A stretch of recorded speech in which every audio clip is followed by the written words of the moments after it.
584 page की ये किताब राजकमल प्रकाशन से 2007 में आई है, जिसे फ्योदोर दोस्तोयेवस्की ने लिखा है। मूल उपन्यास का हिंदी अनुवाद मुनीश सक्सेना ने किया है।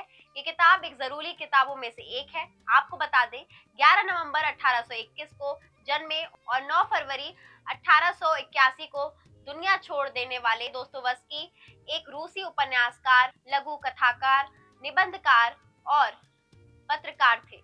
दोस्तोयेवस्की की साहित्यिक कृतियां 19वीं सदी के रूस के अशांत राजनीतिक, सामाजिक और आध्यात्मिक वातावरण में मानवीय स्थिति का पता लगाती है और विभिन्न प्रकार के दार्शनिक और धार्मिक विषयों से जुड़ती है। उनके सबसे प्रशंसित उपन्यास में crime and punishment, the idiot, demons और द ब्रदर्स कारामाजोव शामिल है।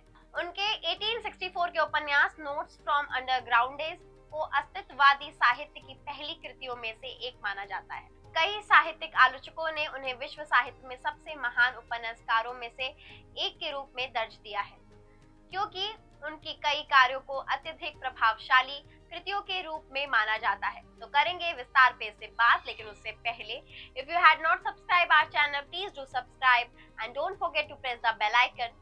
Well, I am Oshi Sahu and you watching बुकबाज।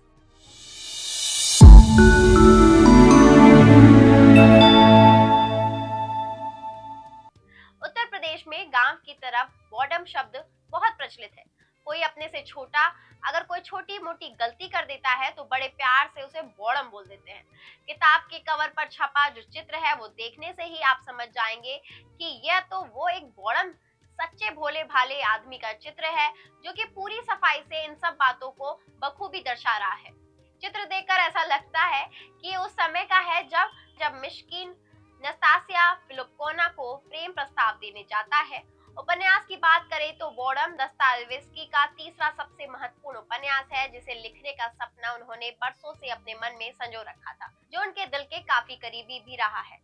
गौरतलब है कि दोस्तोयेवस्की ने अपने जीवन के सर्वाधिक महत्वपूर्ण पलों को व्याख्यान दंड के रूप में मृत्यु का आलिंगन करने से पहले के चंद क्षण, जिसे ऐन मौके पर तस्सार द्वारा सश्रम सजा में बदल दिया गया था, बॉडम में ही किया गया है और इनके लिए उन्होंने अपने प्रिय पात्र मिश्किन के ही होठों को चुना है।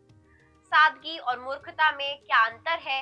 इस उपन्यास के दौरान अलग अलग तरीकों से ये प्रश्न बार बार पूछा जाता है। और क्या एक ईमानदार आदमी समाज में जीवित रह सकता है, खास तौर से तत्कालीन रूसी समाज में, जब दिखावा, शान शौकत और बड़ी बड़ी पार्टियां कुलीन घरानों में आम बात होती थी।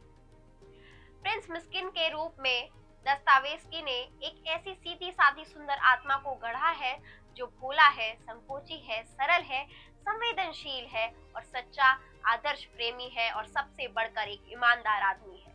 एक ऐसे ईमानदार आदमी जो धोखे, झूठ, चालबाजियों से कोसों दूर है। एक आदमी जो हमेशा अपनी खुशी से पहले दूसरों को रखता है।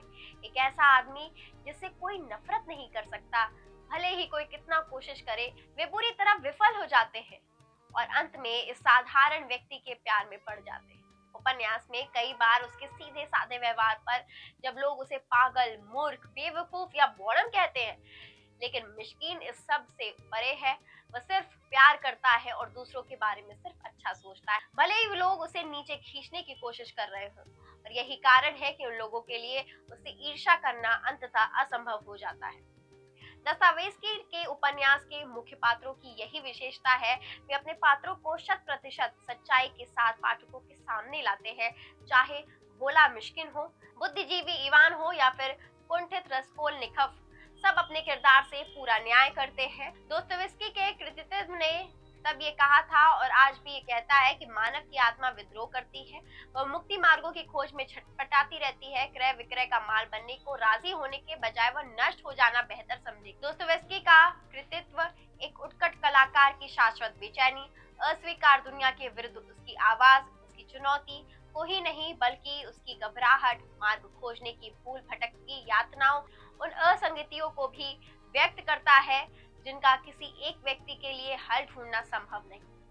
दोस्तोयेवस्की ने अपने समय के निरंकुश शासन और सामाजिक संरचना में जी रहे आम रूसी लोगों के दारुण यंत्रणा भरे जीवन और निरंतर आत्मा पर बोझ डालने वाले अमानवीय परिवेश को, उनके अवसादों, घुटन और खंडित स्वप्नों को, पुरातन मंथरा की पीड़ा को और साथ ही पूंजीवादी संक्रमण के साथ साथ जारी सामाजिकता के व्यक्तित्व के विघटन को अपनी रचनाओं का विषय बनाया। उम्मीद है आपको हमारा ये वीडियो पसंद आया होगा। ऐसी वीडियो के लिए हमारे चैनल को सब्सक्राइब करें। सायोनारा।